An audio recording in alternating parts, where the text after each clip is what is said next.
Yes. Good afternoon to you, ladies and gentlemen from the media. Today has been a very important and a fruitful day for the New Patriotic Party, in the sense that, as we all know, come this Saturday, November 4th, 2023, the party's electoral college will meet in 277 polling centers to cast their vote to elect our flag bearer for the 2024 general election.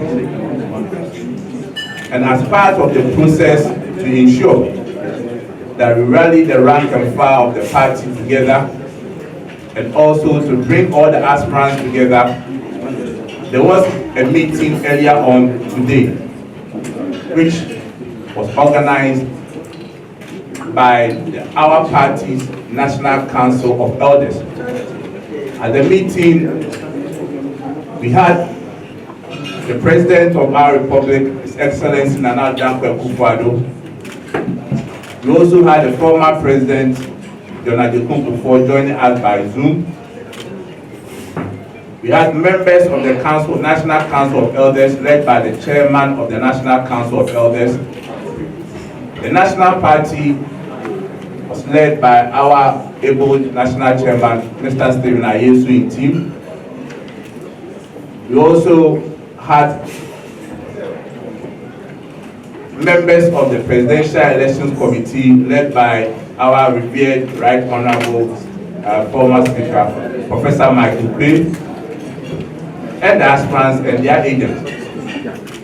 The essence of the meeting was for all these key important stakeholders to understand that we are one family, and no matter the context, no matter the tension that is associated with internal elections, at the end of the day, come November 4th, it is the NPP that will emerge as the winner. So there was a need for us to have this family meeting, for everyone to make a comment where people have issues, to raise issues, and for us together to resolve any issue that exists. And I can say that the meeting was highly successful, and we give thanks to the Almighty God for seeing us through this very important meeting. I must also acknowledge that at the meeting too, we had some officers of our diaspora party also joining us. The long and short of it is that we were able to get the 4 aspirants contesting, namely Honorable Kennedy Japan, His Excellency Dr. Alhaji Muhammad Baumia, Dr. Akutwa-Friye, and Honorable Adenimo, all signing an undertaking. And in summary, what they signed to, and I'll read to all of you. 1 is to accept the primary election results. 2, to promote peace and cohesion. 3, in the event that they don't win, they will not resign from the party. 4, to support the winner of the primary. 5, to ensure and enforce mechanism that has been established by the party, and also to work within the timelines and duration that has been established by the party from now to the results are declared. All voting members of the constituency executive committees. 5, all electoral area coordinators. 6, the 5 polling station executive officers in each polling station. 7, 15 members of the National Council of Elders to be elected from amongst themselves. We also have 15 patrons to be elected from among themselves, all party members of parliament, past national officers, 3 representatives of each of the special organs of the party, 12 delegates from every external branch, founding members who are signatories to the registration documents of the party at the Electoral Commission, 1 TESCOM representative from each recognized tertiary institutions, all party card-bearing ministers and deputy ministers, and last not least, all MMDCs. So, ladies and gentlemen, these are the group that form the Electoral College that will elect our presidential candidate come November 4th. So, in total, we have 204,144 delegates who will cast their votes to elect the party's flag bearer for the 2024 elections. It is important to make this statement. Though unfortunate, our constitution did not capture constituency council of elders and council of patrons. So for the purposes of this presidential election, our constituency council of elders and council of patrons will not partake in the voting process. But however, in the wisdom of the Presidential Elections Committee, the chairperson of the Council of Elders at the constituency shall be the chairman for the Elections Committee at the constituency. So they will be representing the Presidential Elections Committee together with the chairperson of the Council of Patrons. And the secretary for the committee will be the constituency IT coordinator. For avoidance of any ambiguity, the committee is a representative of the Presidential Election Committee at the constituency. So they are the ones to supervise the elections at the constituency. And no officer of the party, be it constituency officer, national officer, or regional officer, will have any power to interfere in the work of this committee. The police and the Electoral Commission and the aspirants will be dealing directly with this committee that I've indicated.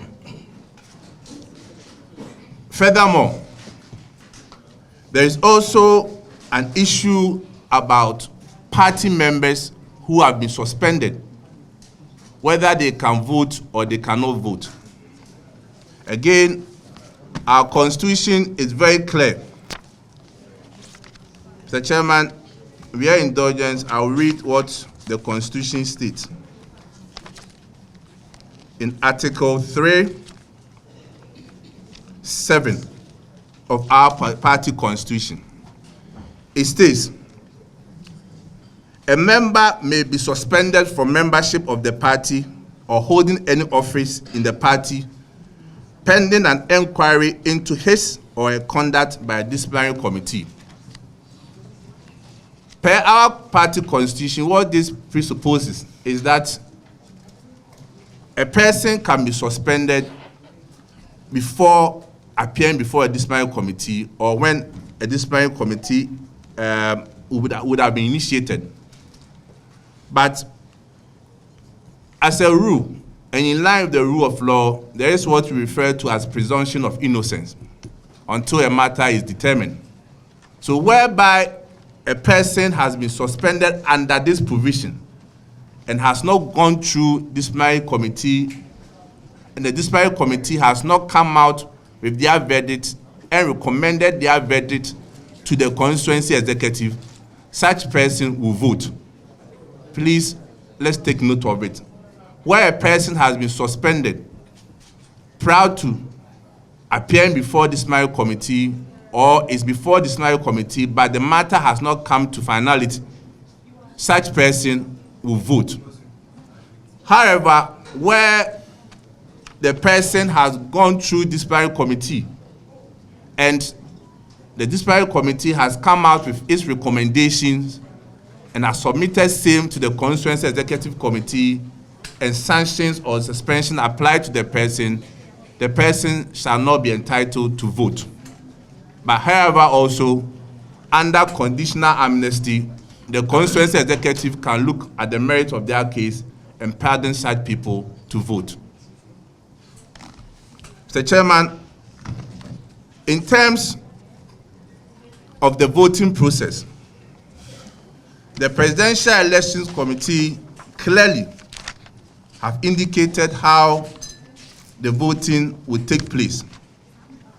Unlike our normal party conferences whereby we converge at one place and have several speakers coming to address delegates before voting takes place, in this presidential elections, there will be no such conference, and it's going to take the normal course just as in general elections. So it will be in the form of a walk-in, then your details are checked to see whether your name is in the album. Once it is checked, then you move to where the electoral officers will be to cast your vote. A voting center can have more than one polling station, but on the same premises.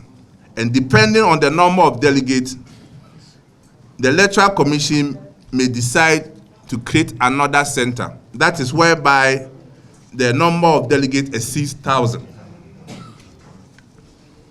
Again, I'll reiterate by stating that there will be no congregation on the day of voting. There will be no congregation on the day of voting. And it is worthy to note that no voter shall wear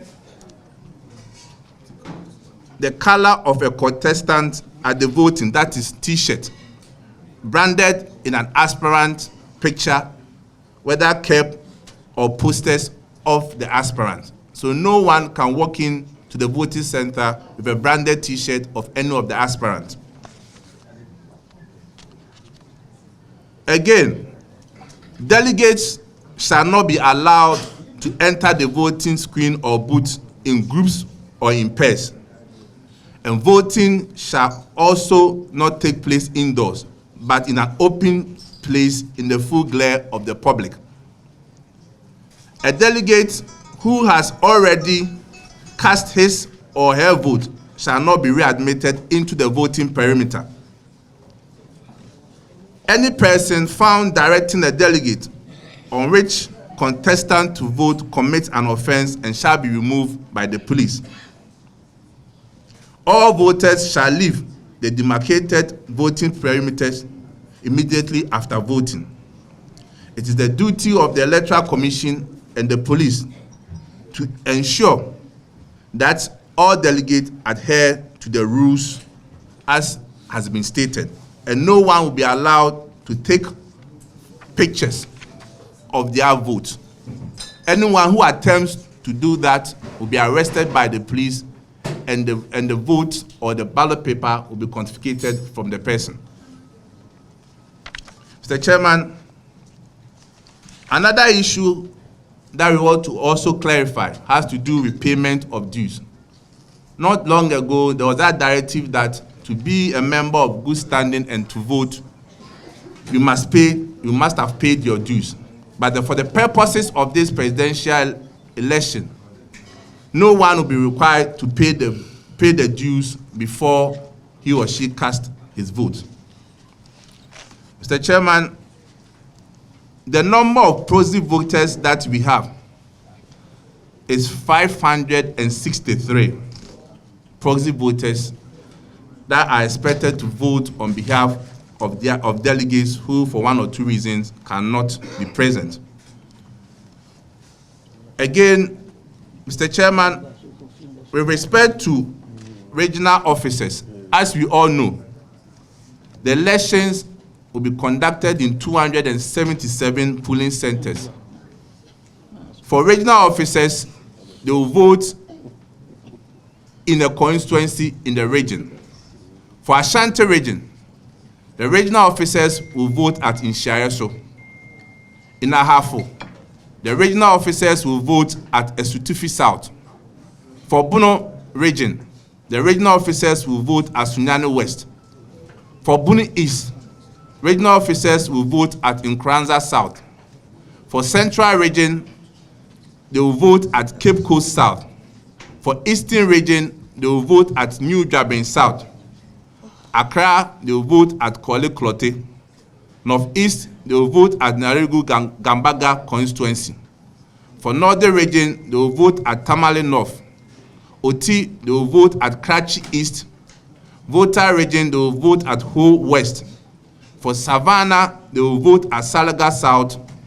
For Upper East, they will vote at Navrongo Central. For Upper West, they will vote at Wa East. For Western region, they will vote at Takrade. And Western North, they will vote at Seshiri also. So these are the important information that on behalf of the Presidential Elections Committee and the party, we want to bring to the attention of the media and the delegates for November 4th presidential primary. Mr. Chairman, at this juncture, I'll pass on the mic for you to address the media with respect to the party message for November 4th. Thank you.